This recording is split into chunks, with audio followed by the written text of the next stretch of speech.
Soal P3K dan SKB Guru, pembahasan soal, jumlah soal 10 butir soal. Soal nomor 1.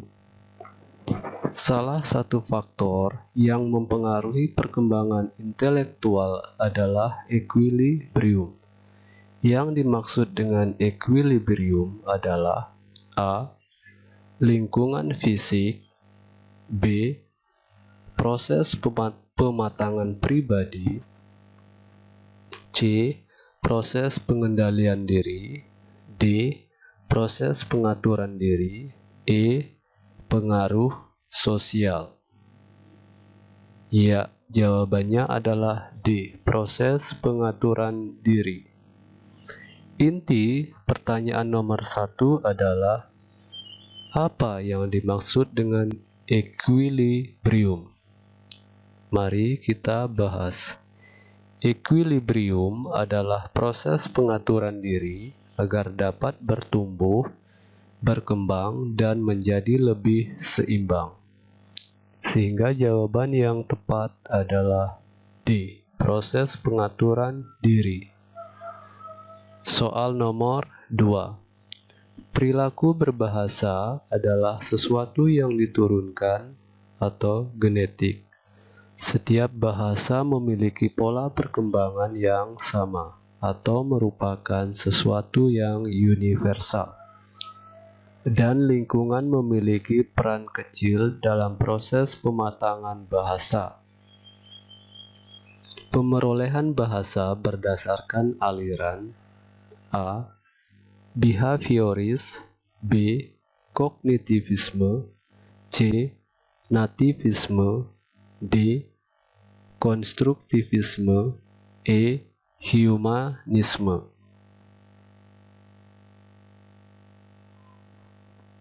Ya, jawabannya adalah C. Nativisme. Inti dari pertanyaan nomor 2 adalah aliran apa atau teori apa yang mengatakan sesuatu yang diturunkan atau genetik. A. Behaviorisme. Teori menekankan hasil bukan proses. B. Kognitivisme. Kebalikan dari teori behavioris, menekankan pada proses bukan hasil. Nativisme. Teori yang beranggapan perkembangan anak diturunkan secara genetik dan faktor pembawaan sejak lahir. D. Konstruktivisme. Teori menekankan pada proses dan pemberian kebebasan pada siswa dalam belajar. E. Humanisme. Teori pembelajaran memanusiakan manusia. Sehingga jawaban yang tepat adalah C. Soal nomor 3. Bahasa adalah salah satu di antara beberapa kemampuan yang berasal dari kematangan kognitif. Jadi, urutan-urutan perkembangan kognitif menentukan urutan perkembangan bahasa. Teori tersebut merupakan pendapat dari A. Howard Gardner, B. Jean Piaget, C. Chomsky, D. Jacobson, E. Brunner. Ya, jawabannya adalah B. Jean Piaget. Inti dari pertanyaan nomor 3 adalah pendapat dari siapa mengenai teori yang beranggapan bahwa bahasa adalah salah satu di antara beberapa kemampuan berasal dari kematangan kognitif. Ada beberapa tokoh yang beranggapan tentang bahasa.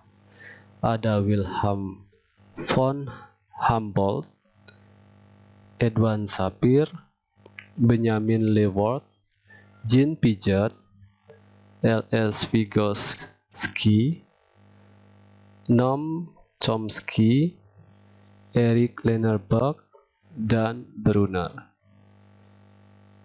Ya, yang masuk hanya Jane Piaget, kemudian Noam Chomsky dan Brunner.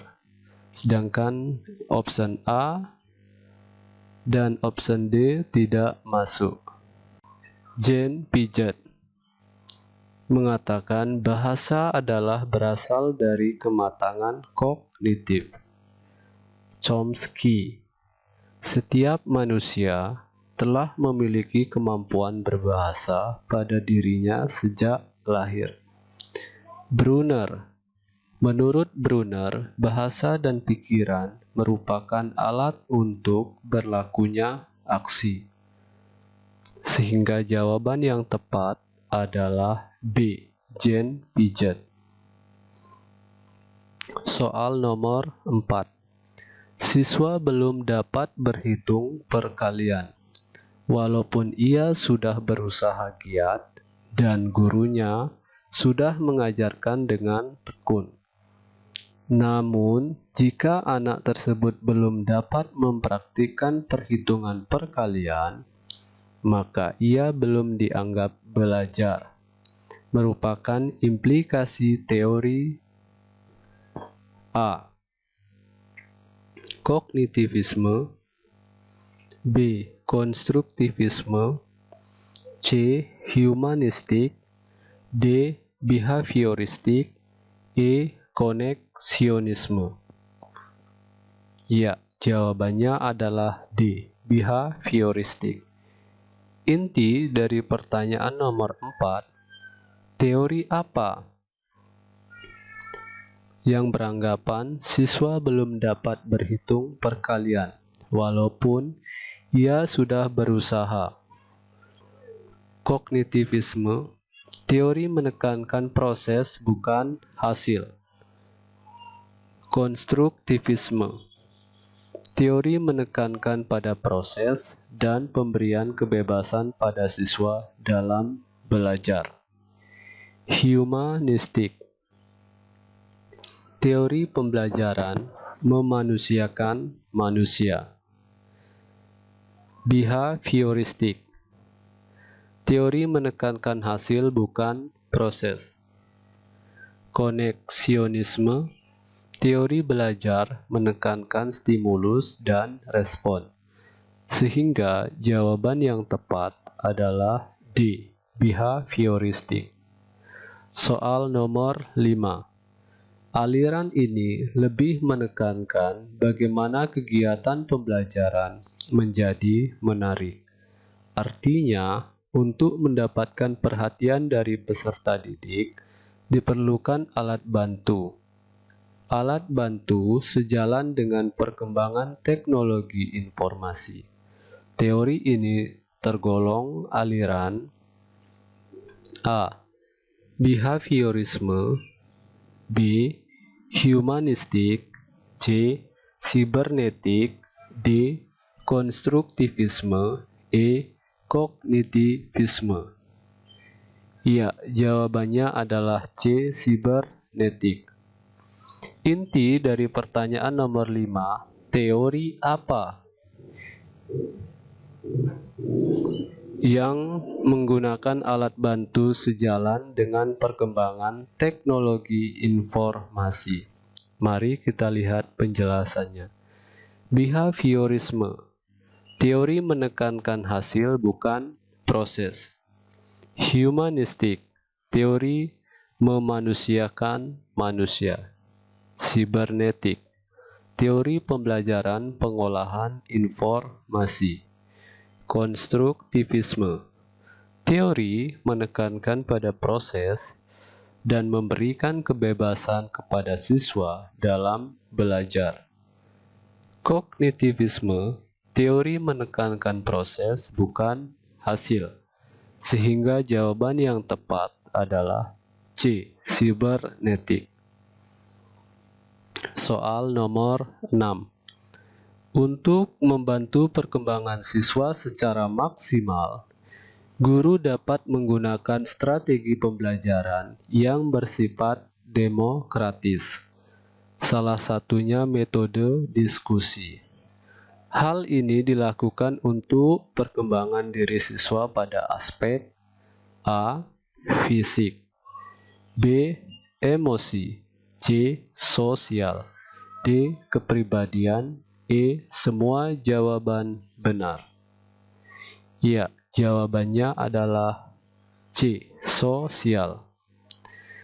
Inti dari pertanyaan nomor 6, aspek mana dari perkembangan diri siswa pada strategi pembelajaran yang bersifat demokratis dengan metode diskusi?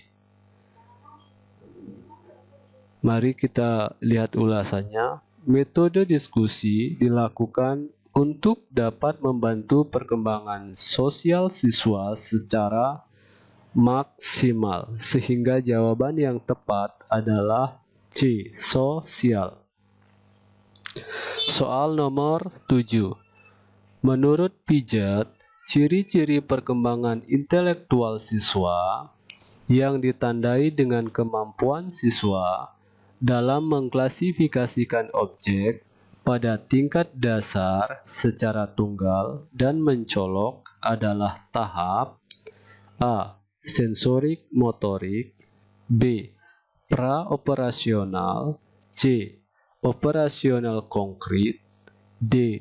Operasional formal, E. Semua jawaban benar. Ya, jawabannya adalah B. Praoperasional. Inti dari pertanyaan nomor 7 adalah tahapan yang mana dari ciri-ciri perkembangan intelektual siswa yang menunjukkan siswa mampu dalam mengklasifikasikan objek pada tingkat dasar secara tunggal dan mencolok. Mari kita bahas. Jean Piaget membagi 4 kompetensi intelektual siswa. Tahap pertama, tahap sensorik motorik, umur 0 hingga 2 tahun. Tahap yang kedua, tahap praoperasional, umur 2 hingga 7 tahun. Pada tahap ini ada 4, self counternya sangat menonjol. Kemudian yang ke B, dapat mengklasifikasikan objek pada tingkat dasar secara tunggal dan mencolok. Inilah yang dibahas pada soal nomor 7.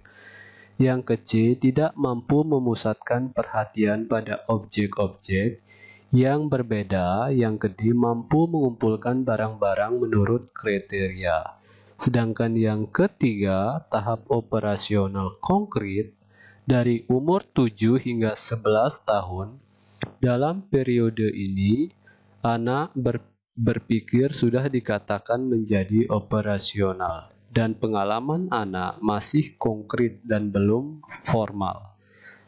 Yang keempat, tahap operasional formal, umur 11 hingga 15 tahun.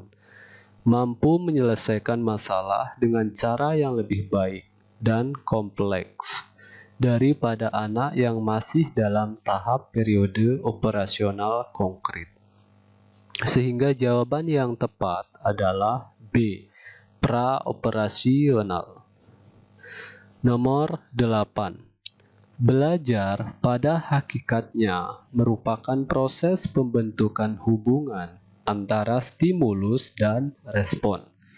Pernyataan tersebut merupakan teori belajar dari A. Skinner, B. Ausubel, C. Tondik, D. Bandura, E. Pavlov. Ya, jawabannya adalah C. Tondik. Inti pertanyaan nomor 8 adalah teori belajar dari siapa yang mengatakan belajar pada hakikatnya merupakan proses pembentukan hubungan antara stimulus dan respon. Pembahasannya Teori belajar stimulus dan respon dikemukakan oleh Thorndike. Ia menyatakan bahwa hakikatnya belajar merupakan proses pembentukan hubungan antara stimulus dan respon. Sehingga jawaban yang benar adalah C. Thorndike. Soal nomor 9. Pembelajaran yang bermakna mendorong siswa untuk lebih A. memahami, B. mandiri, C. menghargai, D. terampil, E. sesuka hati. Ya, jawabannya adalah A. memahami.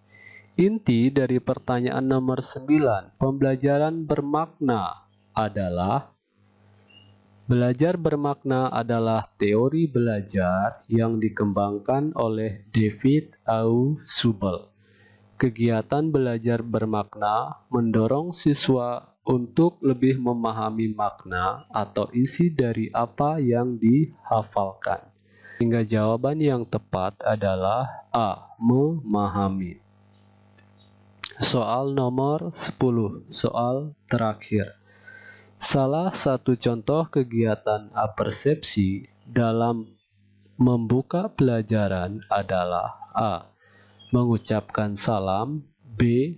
menanyakan siswa yang tidak masuk, C. mengingatkan kembali materi sebelumnya yang terkait, D. menjelaskan pembelajaran, E. semua jawaban benar. Ya, jawabannya adalah C. mengingatkan kembali materi sebelumnya yang terkait. Inti dari pertanyaan nomor 10 adalah contoh kegiatan apersepsi. Kegiatan apersepsi berisi mengingatkan materi yang terkait dengan materi yang akan dibahas yang telah diketahui sebelumnya atau dikuasai siswa sebelumnya. Sehingga jawaban yang tepat adalah C. mengingatkan kembali materi sebelumnya yang terkait. Oke teman-teman, sekian video tentang pembahasan soal P3K atau SKB Guru. Semoga berkah dan bermanfaat. Dan semoga teman-teman lulus pada tes P3K dan CPNS. Sampai jumpa.